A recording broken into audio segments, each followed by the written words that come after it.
अऊज़ु बिल्लाहि मिनश्शैतानिर्रजीम बिस्मिल्लाहिर्रहमानिर्रहीम। आज यहाँ पर अल्लाह ताला के जिस सफ़ाती इस्म की हम दो सना बयान करने की सादत हासिल करेंगे वो नाम है अल आखिर जल्ले शानहू। इसमें इलाही अल आखिर जल्ले जलालहू के मानी है सबसे आखिर, सबसे पिछला। अल्लाह ताला के तमाम सफ़ाती नाम हमें कुरान पाक से ही मालूम हुए हैं। इन अस्मा के ज़रिए बिलाशुबा हमें अल्लाह ताला की सफ़ात का इल्म तो होता ही है, मगर इसके अलावा जो बात मुशाहिदा में आती है वो ये है कि अमूमी तौर पर ये अस्मा जोड़ों की शक्ल में आए हैं। मसलन अर्रहमानुर रहीम, हय्युल क़य्यूम, समीउल बसीर, अल मालिकुल कुद्दूस, अज़ीज़ुल हकीम वगैरह वगैरह। इसकी एक वजह ये भी हो सकती है कि जिस तरह हम जब किसी चीज़ की अहमियत अपनी और दूसरों की नज़र में बढ़ाना चाहते हैं तो इसकी सिफत के हम मानी अल्फाज बोलकर गुफ्तगू या तहरीर में ज़ोर पैदा करते हैं। मसलन इसका कद कामत बेहतरीन है, वो तंदुरुस्त व तवाना है, फला लंबा चौड़ा है या वो गोरा चिट्टा है।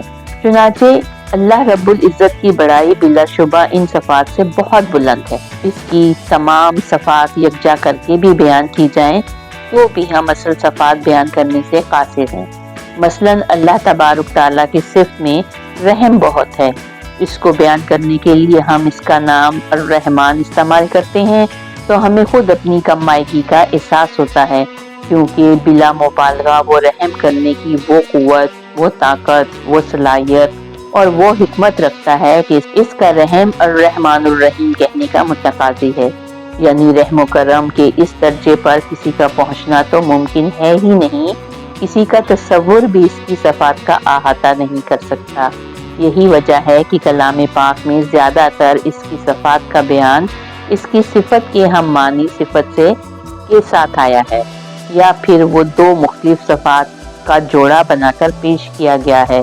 और ये वो सफ़ात हैं जो खालिक हकीकी ने अपनी मखलूक में भी किसी हद तक कहीं कुछ कम और कहीं कुछ ज़्यादा अता फरमाई हैं। मगर अल्लाह ताला की कुछ सफ़ात वो हैं जो बैक वक्त किसी एक मखलूक में नहीं हो सकती। एक इंसान एक ही वक्त में ज़ाहिर और बातिन नहीं हो सकता, और एक ही वक्त में अव्वल और आखिर नहीं हो सकता, ना ही वो बैक वक्त गफूर और मुंतकिम हो सकता है। मगर कुरान से अल्लाह की ये सफ़ात साबित होती हैं। सूरत हदीद की आयत नंबर 3 में इरशाद होता है, वही है अव्वल यानी पहला, वही है आखिर यानी पिछला, वही है ज़ाहिर यानी नुमाया, और वही है बातिन यानी छुपा हुआ, और वही हर चीज़ को खूब जानने वाला है। इस आयत में अल्लाह तबारुक ताला की बैक वक्त मुतज़ाद सफ़ात का अहाता इसकी शान रबूबियत को जिस तरह जाहिर कर रहा है, इस शान तक किसी का पहुंचना नामुमकिन है। बहैसियत मुसलमान हमारा ईमान है कि कायनात को तख्लीक करने वाला अल्लाह है और इस दुनिया को इसने हमारे लिए दारुल अमल करार दिया है, और इस अमल पर जो हम यहाँ करते हैं रक़ीब जल्ले जलालहू की हैसियत से वो खूब निगरानी कर रहा है और करा रहा है। फिर एक मखसूस वक्त के बाद वो हम पर मौत नाजिल फरमा देगा और हम ख़त्म हो जाएंगे, मगर वो लाफानी है, वो बाकी रहेगा, क्योंकि वो अल आखिर जल्ले जलालहू है। सूरतुल कसस की आयत में इरशाद होता है, हर चीज़ हलाक होने वाली है सिवाय इसकी ज़ात के। सूरतुल ज़मर आयत 67 में इरशाद होता है, और क़यामत के दिन सब की सब ज़मीन इसकी मुट्ठी में होगी और आसमान इसके दाएं हाथ में लिपटे हुए होंगे।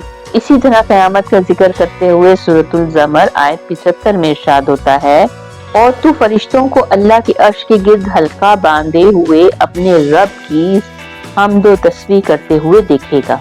इन आयात से हमें अंदाज़ा होता है कि अल्लाह तबारुक ताला वक्त मुकर्ररा पर क़यामत नाजिल फरमाएगा। इस दिन का तज़किरा कुरान पाक में मुख्तलिफ नामों से आया है। इसे यौमुद्दीन कहा है, यौमुल अफ़ल कहा है, यौमुल तफ़ाबिन और यौमुल हिसाब भी कहा गया है, लेकिन सबसे ज़्यादा इस्तेमाल होने वाला नाम यौमुल क़यामत यानी खड़े होने का दिन है। कुरान पाक में इरशाद बारी है, वो दिन जिसमें तमाम इंसान परवरदिगार आलम के सामने खड़े होंगे। इस बात से हम सब वाकिफ़ हैं कि इंसान दुनिया में अपनी मुइन्ना زندگی گزار کر اللہ کے حکم سے موت کا شکار ہو جائے گا، کیونکہ ہر نفس کو موت کا ذائقہ چکھنا ہے۔ پھر قیامت کے دن اللہ ہی ہر ایک کو زندہ کرے گا، کیونکہ اللہ تعالیٰ کے علاوہ نہ کوئی پیدا کر سکتا ہے، نہ موت دے سکتا ہے، اور نہ ہی موت کے بعد دوبارہ زندہ کر سکتا ہے۔ اللہ اپنی ہر تخلیق کو ختم کر دے گا، اور جب اس کے بعد قیامت نازل کرے گا تو پھر اپنی تمام مخلوق کے درمیان فیصلہ کرے گا۔ ہر امت گھٹنوں کے بل گری ہوئی ہوگی، ہر امت کے پاس اس کا اعمال نامہ ہوگا، ہر ایک اپنے کیے کا بدلہ پائے گا۔ اللہ پاک جب فیصلہ شروع کرے گا تو ظالم بکری کو بدلہ دے گا۔ فرق یہ ہے کہ جانوروں کو بدلہ دے کر حکم دے گا کہ مٹی ہو جاؤ۔ تمام مخلوقات کے بعد جن و انس کے فیصلے کی گھڑی آئے گی، اور یہ گھڑی گزرنے کے بعد دوزخی دوزخ میں اور جنتی جنت میں جائیں گے، جہاں انہیں سب سے بڑا انعام یعنی دیدار الہی نصیب ہوگا۔ یہ تمام حالات ہمیں بتاتے ہیں کہ سب کچھ فنا ہو جائے گا، مگر باقی رہے گا تو صرف اور صرف الآخر جل جلالہ۔ یہاں کسی کے ذہن میں اگر یہ سوال پیدا ہو جائے کہ قرآن پاک میں مختلف مقامات پر جنت اور دوزخ میں ابدی زندگی کا جو ذکر کیا گیا ہے، تو اس کے معنی ہے کہ وہاں پر انسان ہمیشہ ہمیشہ رہے گا، مگر یہ بات اچھی طرح سمجھ لینی چاہیے کہ وہ ابدی زندگی اللہ تعالیٰ اس وقت عطا فرمائیں گے جب اس سے پہلے وہ سب کچھ فنا کر چکے ہوں گے۔